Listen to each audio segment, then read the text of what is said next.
Bonjour, merci d'être là et de répondre à nos petites questions. Donc aujourd'hui on fête les 20 ans du PRCF, 20 ans de lutte pour la reconstruction du Parti communiste, d'un parti communiste en France.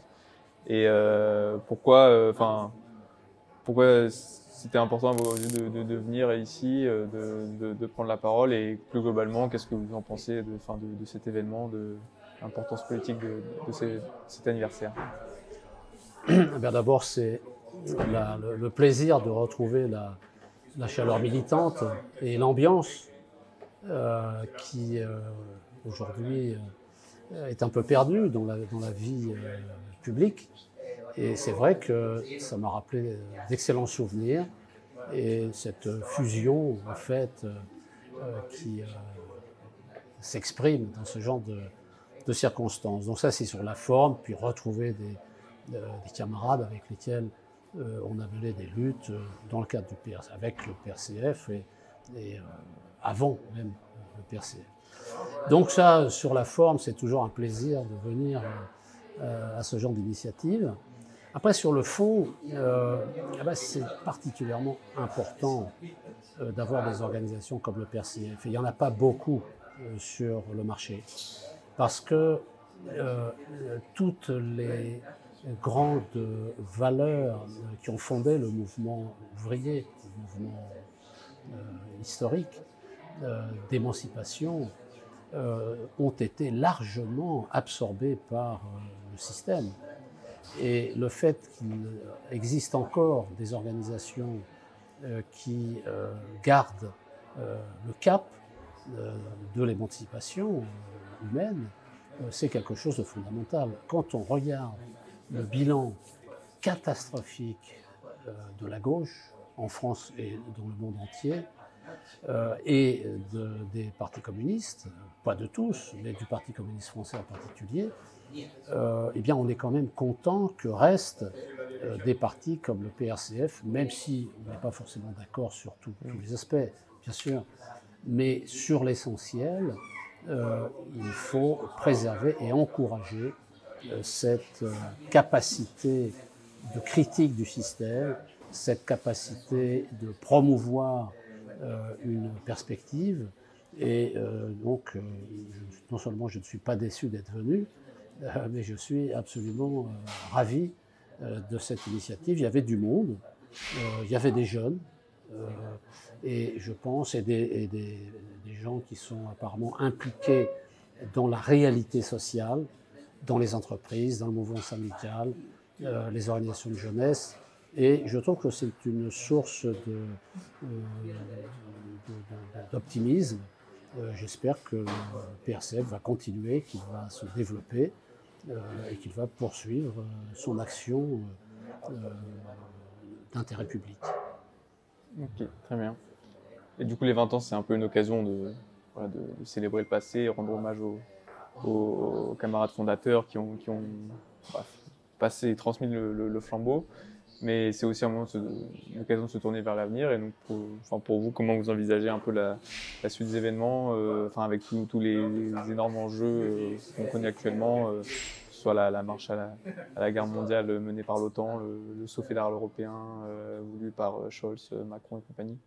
Comment vous envisagez un peu tout ça, la lutte sociale D'abord, avec le PARDEM, le RPS FIER et le PRCF, nous avons décidé de poursuivre une action commune autour d'une pétition à propos de la sortie de l'Union européenne, de la présence de la France dans l'Union européenne. Parce que ça, c'est une question cardinale.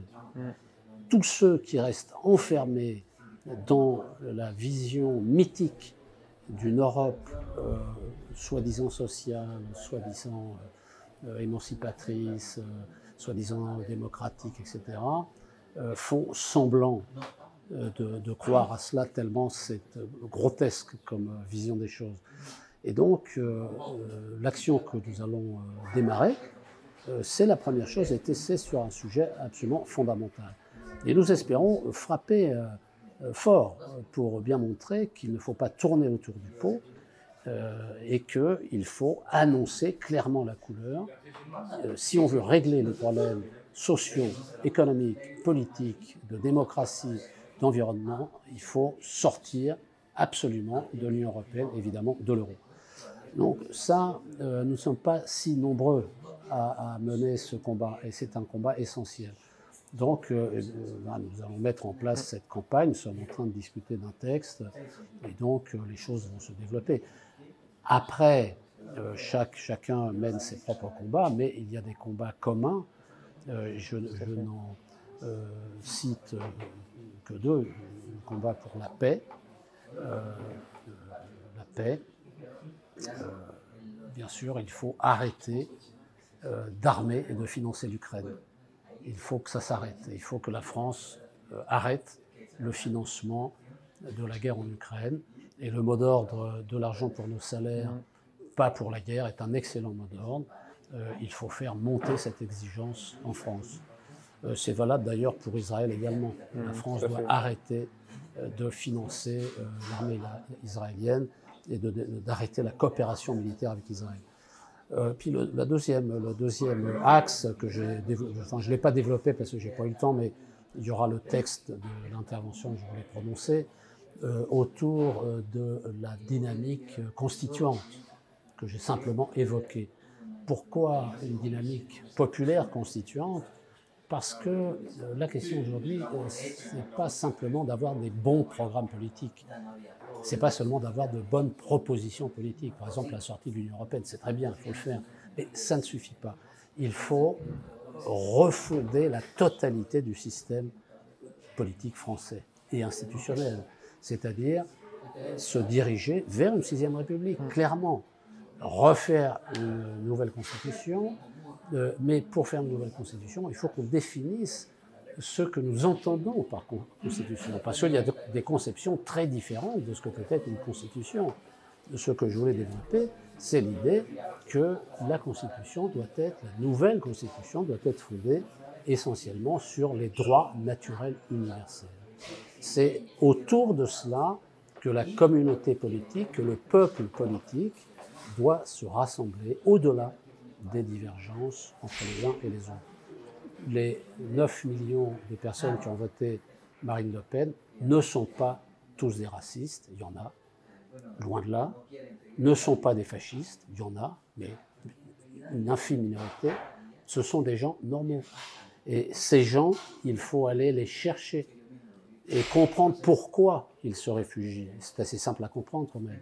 Ils ont été totalement déçus par la gauche et par la droite. Donc, tout a été fait pour donner l'impression que le FN était le parti d'opposition au système et qu'il n'y en avait nul autre. Ben non, pas du tout. Le FN a été fabriqué par ce que j'ai développé, fabriqué par Mitterrand, par les socialistes. Donc il faut arrêter ça et il faut s'engager pour travailler avec ces gens-là, politiquement, arrêter les leçons de morale et développer des arguments pour amener cette population, les abstentionnistes, les électeurs du FN, on peut les retrouver dans les comités locaux constituants et travailler côte à côte avec des gens qui votent ou qui ont voté à LFI, aux communistes, ou même à droite.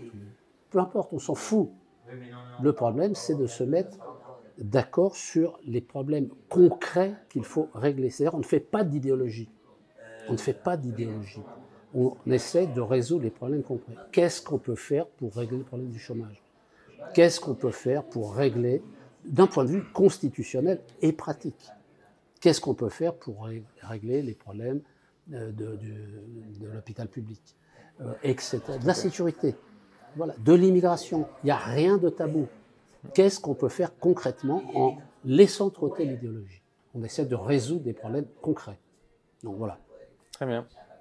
Ben, merci beaucoup. Un dernier mot, dernier hommage, si vous voulez rendre un hommage. Comme je l'ai dit à la fin de mon petit speech, longue vie au PRCF. Très bien. Merci beaucoup.